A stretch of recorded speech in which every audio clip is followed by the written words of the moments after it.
today I'm just going to walk you through what the roles and responsibilities for those groups are, and we'll talk a little bit more about the goals and action plans that we hope you can make for us. If you have any questions, feel free to shout them out at any time. We do want to get done about 9:30 today and send you on your way, so I'll probably try to keep things moving. But again, don't hesitate to ask if you have a question. So I already kind of described this process, the organized phase being the one-on-one conversations and the report that Jesse created. Those conversations are ongoing. If you know other people who would like to participate in that, I know Jesse and the steering committee are more than happy to continue to take in new feedback from the group. We've gone through the visioning session. Today we're talking about working groups.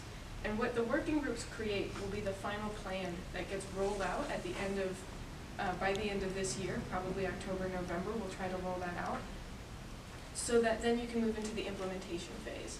Plans are great, but only if they get implemented and something happens with them. So part of what we talk about with working groups is how you can make sure that actually happens. You don't want to just create a plan that people are going to look at and say, those are great ideas. We want people to say, those are great ideas, and here's what I can do to make them happen. So, I'm getting ahead of myself apparently, talking through things too quick.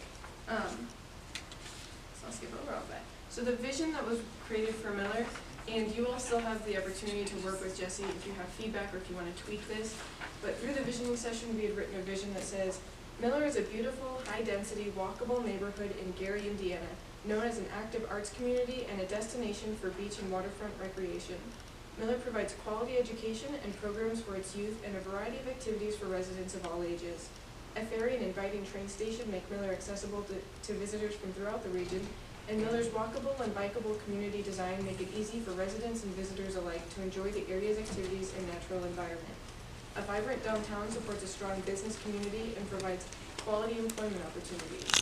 Resident leadership and initiative create a thriving, safe, and inclusive neighborhood with government, philanthropic, and business support enriching those initiatives. The Miller neighborhood is a vibrant and functional community to live, work, and play in. Where is this ferry? It does not exist. This is the vision. This is the vision. For 2025, right? That was like the ideal. In 10 years, what people said they'd like to see happening. Okay, sorry, I missed that. No, Yeah. that is a perfectly good question. I didn't explain that well. So this is 10 years from now, what people would like to see happening in Miller. A ferry to Chicago, is that the vision? I think so, yes. And so each of these groups sort of tackle one of the themes that are brought up in that vision. So it talks about wanting to have focus on the natural environment. So we have an environment and ecotourism. There's issues around safety and code enforcement that would need to be addressed in order to reach this vision. So each of these work groups will then be looking to this vision to decide what can we do to make that vision a reality. And again, this vision is open to being tweaked if you want to talk to Jesse and the steering committee about that. But this is sort of what the reference point for the work groups will be. And Rachel, that was made off of the notes each group submitted at the visioning session, right? We had about 52 people come to the visioning session, and each group kind of wrote down ideas of how to accomplish assessing most of these items and what they ideally would like to see in the community. And that's kind of the synthesis of it. But yeah, we definitely can, you know, tweak it and go for notes. I'm thinking about education. Quality education and Miller provides programs. quality education and programs. I'm sorry, it's really hard. Nope, that's fine. So we have this on the, Provides quality education. is the vision on here? It is not, but I can email you guys if you would like me to, or I can give you printed copies. Actually, when she was reading it, I thought most of it sounded, you know, not that high in the sky. It sounded like us today, ish. Yeah. So again, feel free to give feedback. We're not going to go over this too much today because we need to talk about how the working groups will function. But the vision is something that can continue to be refined as you're going forward. Yeah, and it's kind of expected to be a little refined just because the, you know, community gives the feedback. Isn't the point just that we should be thinking forward and this is what we'd like? So let's Because build this on isn't the actual plan. This is just the kind of like the team motto kind of thing. It kind of orients you towards what you all want to look for and helps to unify what everybody's working toward. And then the working groups will actually determine the specific goals and action plans to getting there. So the vision is the big picture. Here we get into some more. the goals that we're gonna talk about today are the specific ways that we work toward that vision, and then the action plans provide the details on how you achieve those goals.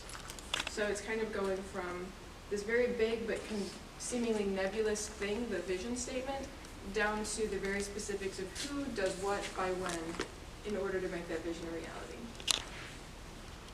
So you have 7 working groups in Miller: area economy and jobs, area context, property, which includes blight, housing issues, safety and code enforcement, infrastructure and transportation, education and child and youth programming, and then environment and ecotourism. So you're welcome to join any of those groups that resonates the most with you, or you think you have the best ideas or most energy.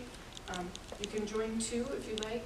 We tend to recommend sticking to only 1 or 2, even if you're passionate about 5 of these things. You probably don't have enough time to go to all of those meetings. It's hard to choose. Yes, it can be very hard to choose, so make your choices carefully. No. And if you do have ideas for another group, even if you're not part of that group, I mean, find out who's on it and talk to those people and kind of share your ideas through them. But you don't necessarily need to join the group and attend every meeting, just to conserve your own energy and not burn yourself out, because you want to make sure that you can still participate throughout the whole process. So today we're going to talk about SMART goals. Has anyone heard of SMART goals before? Okay, there's a few of you. So SMART goals are specific, measurable, aggressive and achievable, relevant, and time-bound. This slide, you notice, misspells SMART by putting the relevant before aggressive and achievable, but you get the idea. That's to make sure everybody. Exactly, exactly.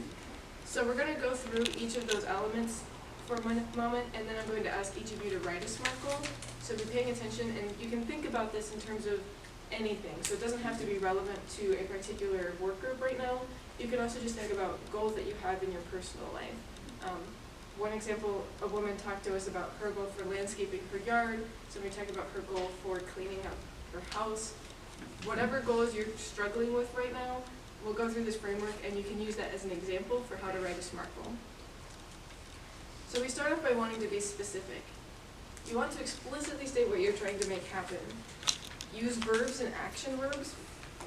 So rather than say, my goal is to change something, just start with change. Don't mess around with little qualifying words beforehand. Just start with the action that you want to see happen. Be specific about the area or the population that you're trying to reach. So if you're trying to create programming, is it programming that will be offered in a specific location?